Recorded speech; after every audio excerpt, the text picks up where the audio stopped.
శివాని నెత్తిన వచ్చి పాడైతుందమ్మా, ఇంత షాయి తెచ్చి పాడు చెయ్య. సరేనే నాయనమ్మా. కట్ల కట్ల మిరపకాయ కాళ్ళ గుద్దులు మెరియనా. మా నాయనమ్మ తిక్కల్లా మంచిదా షాయి పెట్టి పాడు చేయమన్నది. ఏందో ఏం కట్ల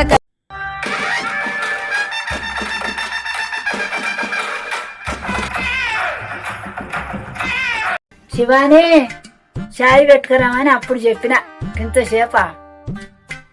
అయ్యో నువ్వేగా నాయనమ్మా షాయి అక్కడ పాడు చేయమన్నావు, అందుకనే పారబోసిన పోయిందని ఇంత షాయి పాడు చేయరాదండి నాకు అన్న.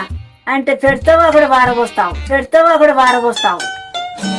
అయ్యో నువ్వు గట్లా నావే పెట్టి వారవేయంటే నేను నిజంగానే వారబోసిన.